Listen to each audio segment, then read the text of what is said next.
With high-quality service and its invaluable contribution to trade, industry and commerce, it brings international recognition to Barbados and continues to be the best in class. This is the story of Barbados' seaportal, the Port of Bridgetown.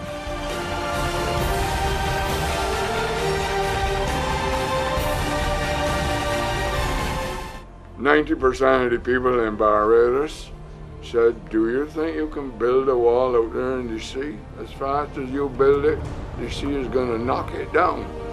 Well, it's been there now 50 years, and as far as I know, it's still standing there.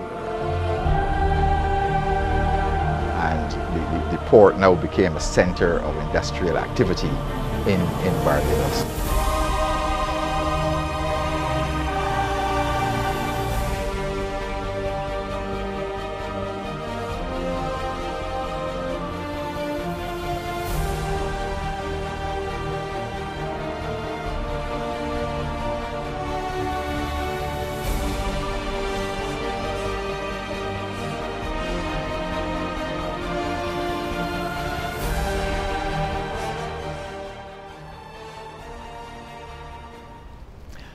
Welcome to Barbados' Seaportal. I'm Sherwood McCaskey. As always, I'm pleased that you have chosen to spend the next 30 minutes with my guest. In this series, we will take you on a very special journey towards the construction of a deep water harbour for Barbados and its lasting legacy. In the background stands the recently redesigned main entrance to what was known then as the Deep Water Harbour, officially opened by national hero, the Right Excellent Sir Grantley Adams, back in 1961. It is a story that started not here, but just over 300 meters away in a central area of Bridgetown known as the Carinage. The story of Barbados' seaportal began right here in the creek of the outlet that was formed by the Constitution River, which receives water from St. Thomas. The account is an interesting one that started centuries ago and crystallized in 1961, literally changing the island's physical landscape, its economic landscape, trade unionism, and we cannot overlook the widely held view that it also changed the political landscape of Barbados forever. From time immemorial, Barbados, as a port city, has operated without a deep water harbour, a natural harbour. And when you consider that Barbados was the entry point for over 500,000 persons of African stock who came here as forced labourers, captives, as Bob Marley would say, and then were landed here, auctioned, and sent off to Trinidad, Tobago, British Guyana, St. Lucia, Grenada, St. Vincent. Now, despite all of that occurring here in and around the Carinage and its profitability to Barbados, the island still did not have a deep water harbour. Such facilities, however, remained a dream of many Barbadians. Now, let us stay with that for a moment and understand a little more of the early history and get a sense of exactly what was occurring here at that time. The island is established by the English, 1625, whole town, the whole. That's just an inlet along which ships could not pass. Even then they had to take boats. 1627 it is colonized. Bridgetown is established in July 1628, St. Michael's Town. It has a deep curvature along the coast, and people say, oh, well, this is safe anchorage. But it does not have berthing facilities. From 1628 until 1957, right, about 330 years, Bridgetown did not have berthing facilities. Now, to fully understand the thinking of the concerned individuals of those days, you must have a sense of the state of Barbados' seaportal at that time. Carlisle Bay was a hub of commercial activities. Berthing, we remind you, describes the situation in which a ship is able to come and anchor, and you can step off the ship onto the land, onto the wharf. This was not available in Barbados. So we stood out as an island which had excellent institutions, buildings, bonds, warehouses, spirit bond, even a screw dock for ships, ocean-going ships. But we did not have berthing facilities. Our ships had to anchor in Carlisle Bay. However, during that period, progress was made towards a deep-water harbour. In the year 1687, work began to form a harbour at the town of St. Michael, or Doncaster Town as it was called, capable of accommodating and protecting ships of 200 tons. This project was in the final stages of completion when the entire structure was destroyed by a violent hurricane on September 27, 1694.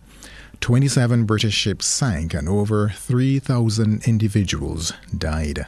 The cost of reconstruction was prohibitive and the government was forced to abandon the scheme altogether.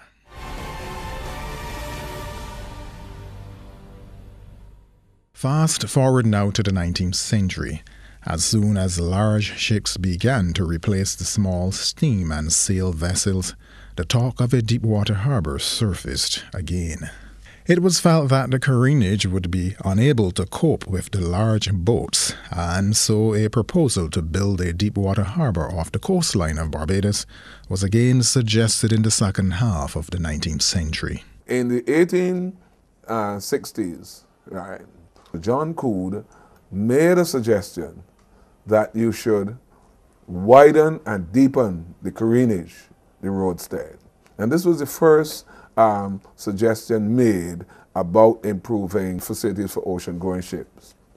That was discussed, but the governors of the time, Rawson and Freeling, and even Pope Hennessy in the 1870s, had no time for such. Those were considered to be a secondary moment because you had the Confederation crisis and all, the matter of bringing Barbados with the Executive Committee Act and bringing, when Conrad Reeves agitating, those were the issues of the day, political issues, not your economic issues. Thankfully, not all Barbadians were focusing on the construction of the railway only. There was a number of forward-thinking men on the island who recognized that the facility which could be offered in the creek formed by the outlet of the Constitution River would become insufficient to cope with the ever-increasing size of the visiting vessels, and that lighterage from the open anchorage in the bay had serious physical and economic disadvantages.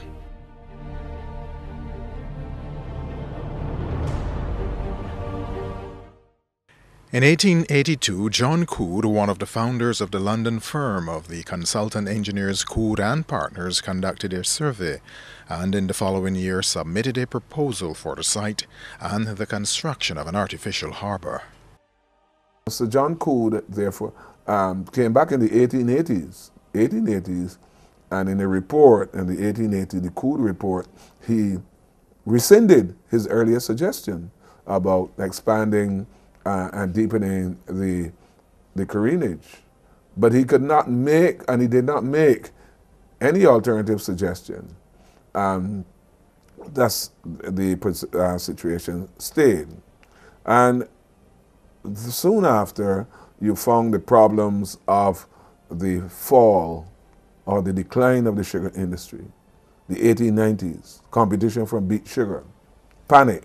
But Barbados continued exporting its sugar in the same way, using spiders, using barges or lighters. During the succeeding generations, Sir John's son and grandson and their partners continued to put forward amendments and revisions which were periodically discussed and shelved. October 1911, the Barbados government is again considering the idea of constructing a deep water harbour along Berth, and in July 1912, Mr. Code and Son and Matthews submitted a scheme estimated to cost $1,564,000, that is $359,698 more than what was estimated for the proposal in 1883. But then, that would have been a major exercise, and Barbados had already gone in for a major engineering exercise, this time the railway, which started after initial exercises in the 1840s and 50s, started operating in the 1880s. All right? And this was at the time when Coode withdrew his support for improving the roadstead. Again, the scheme is dropped, and nothing more is mentioned about a deepwater harbour for Barbados until 35 years later. Now, to fully understand the thinking of the concerned individuals of those days, you must have a sense of the state of Barbados' seaportal at that time. Carlisle Bay was a hub of commercial activities. When you came from West Africa or from Britain in a ship, you had to anchor in Carlisle Bay, and although Carlisle Bay extends 1 mile from Governor Needham's plantation, Needham's Point, where there was a lighthouse, still a lighthouse, the Hilton Hotel, along the Bay Street, down to the Deepwater Harbour as it is now. Although it was 1 mile in extent and a beautiful bay, it was not a place for berthing. Then, as now, major ocean-going ships had to anchor 1 mile, a nautical mile, nautical meaning a sea mile, off the beach at Carlisle Bay, and then for small boats to take whatever cargo off and bring into the port city of Barbados. Those small boats had to be carefully navigated, and the process of loading and offloading required manpower. Mr. Howard was employed to perform one of those many roles. The year 1949-50, I get a job in the lighters when they want labor, people to lift sugar or lumber or anything like that. They tell me, well, go to that boat and help put out that lumber from out of the boat. That time there was big lighters, you call them barges, that used to go out to the ships in Bridgetown. When the ship and the stevedores that board the ship lower the cargo from the ships into these lighters. A fine example of Barbadian ingenuity as they responded creatively to their environment at that time and designed the necessary vessels to transport the cargo and passengers. In that persons had to get off the ships, disembark, and enter barges. A barge would be heavy thing because they had to take all of your consumer perishables and consumer durables, large number of persons. And you know what they call them? Lighters. The amount of flour that load from the ship will be about 360 bags of flour these barges bring shore. And they will call 4 people when they get to the wharf to unload these barges. Some holds 500 bags of flour. Some hold 1,000 bags. Well, the lumber will come from the ship to the wharf and unload there. All along that road, you'd have found all the cranes offloading lumber, firewood out of Guyana, Walber poles. All of these items were being offloaded from lighters similar to what we have here. Now, exactly what was a lighter? A lighter was this barge, and it was oared by sometimes one, at most two persons, and with someone having the rudder and steering. So Barbadian, all of Barbadian traffic, sea-going and incoming, went through these barges, these lighters. There was another device known as the spider. The use of the spider kept the engine, the wheels of economic spinning around the wharf. Three-wheeled vehicle propelled by two, one person hooking it and leading and the other one pushing. And the spiders took rum puncheons, they took barrels of molasses, they took sugar, and they took them onto the barges, the lighters, and then on to the ships. Now, obviously, this arrangement or these protocols made for a number of persons to have specialist jobs and vocations. The men who propelled the spiders, the men who propelled the barges or lighters, lightermen they were called, persons who helped load bags of sugar in the 20th century. Each lighter was given a unique name. Mr. Babb was a line boy in one of these vessels known as the Marion. He lists the names of his co-workers and details his work. Cammy Lashley, remember that's the name. Waits, he was the second man. Albe, but my job was to help by pulling with the, when he catch to pull, I got the rope to pull him, to pull the oar as well. First we used to have to pull. I would have a rope onto the oar and I'd be pulling as well within, right? But then there came a time afterwards, they had the launchers who would take over and able to tow maybe 3 or 4 lighters out one time. Then we go to the ship and we send up our lines and tie off. The derricks will be placed into position and there is action. And all at full speed ahead. Like any other maritime operations in the area, the stevedores had to be cognizant of the prevailing currents in the careenage and the waters off Carlisle Bay. You couldn't go vertically out. You have to take a shortcut, like heading to the harbour police jetty. We take the in course with the land breaking the wind. Use that as a longitude and line going south, which would put your bear in so that when you pull off west, you'll be having the wind from east, south, west. So it was a bit of art and strategy and everything you did in that day. If at any time the lighter was blown off course, the launch was dispatched to get it. The poor launch have a lot of trouble too, because the wind may be very strong, the tide against you, but eventually they will get you in, but it will take some time. May 1952. The lightermen are keenly performing their duties under the watchful eyes of admirers who often took up points of vantage along the careenage. The people who come into town to work, they would come down the waterfront to watch the men break off. They would take off from the wharf, going out, pulling those lighters. In addition to the workers in the area, there was a group of children who visited the area regularly after religious instructions in the neighboring cathedral. And after Sunday school, every evening, we will head for the wharf because we want to route for our launches.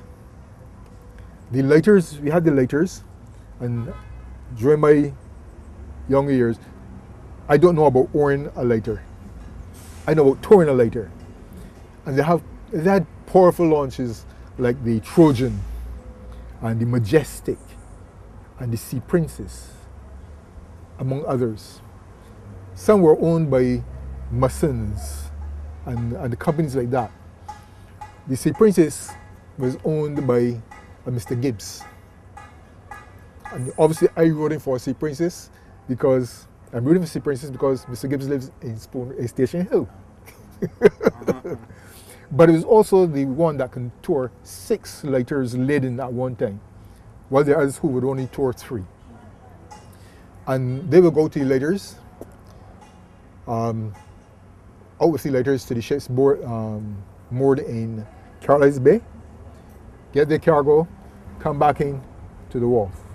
Interestingly enough, in a recently published book titled Barbados Customs to Treasure, Early Gems of Bajan Creativity, authored by Glenn Murray, a writer, former senator and diplomat, on page 56 and 57 he wrote, "Other pre-1966 employment activities included men from Spooner's Hill being engaged on the wharf manually loading bags and barrels in vessels called lighters that were then manually oared from the careenage to large ships anchored in Carlisle Bay, then the main maritime gateway for Barbados, because they could not be accommodated elsewhere." Glenn Murray, writing in his book Barbados Customs to Treasure, Early Gems of Bajan Creativity, published in 2014. When we were schoolboys, on at least 2 occasions, we went in a small boat to visit a launch. I don't think we went in a lighter that was rowed. We went in a launch out to visit warships which were visiting Barbados, and the school boys were invited to go on board. And that was always tremendous fun, going in a launch out to the warship. But the sugar storage was all in warehouses around the careenage, and it was moved in lighters which people rowed, long shallow boats out to the ships which carried the sugar away. And that obviously provided enormous employment for a large number of people. Now, one of the things that we as boys loved to see was when the guys were either loading sugar into the barn or out of the barn. The sugar was loaded that it went right up to the roof in tiers. And guys would take the sugar from the truck, 2 guys, and they would toss it. And they'd be doing that for the whole day. One of those bags weighed 112 pounds. And these men be tossing the bags up, and then when the ship came for sugar, they'd be tossing the bags down and loading the schooners. A lot of our better bodybuilders came through that process, or strong men. And bodybuilders in those days weren't people that just looked pretty. Those were fellas with strength. And somebody would go and tell Big Joe, Gladstone Hall, a man who had 21-inch arms, that Big Keith, who looked like somebody put him together with logs, just outprone him. What? Meet me so and so and so and so. And then you have the battle of what is the regular term, the Titans, to outlift one another. Right? But these men worked in the barn and left the barn on evenings and went to the gym. And their boosters, their steroids, was linseed and linseed oil meal. I have seen one of our famed bodybuilders internationally ate linseed meal, which we gave to the stock.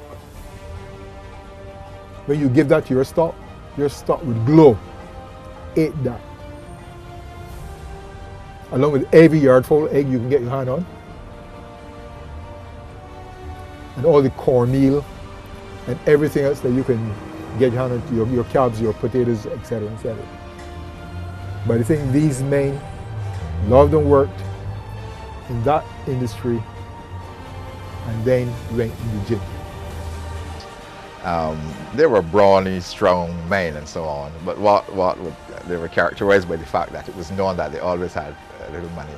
And they were known more for their notoriety than for their thriftiness. So they were known to have a number of women and things of that nature. But you had to harness those guys. Usually a good woman would do that and help them to build a house and all that sort of thing, and not fritter away the money. Now bear in mind that the discussion is taking place in May of 1952. The lightermen and their admirers appeared oblivious to a major debate taking place a mere stone's throw away. The House of Assembly is the venue of that debate that seems set to make the lighters relics of the past and the job of the lightermen extinct. They became extremely agitated and fearful of the building of the Deepwater Harbour. And this was fomented and aided and abetted, I suppose, by the Barbados Workers' Union. And perhaps with good measure, because they would be losing their welfare and their livelihood. And it became a very big social and political event in the island.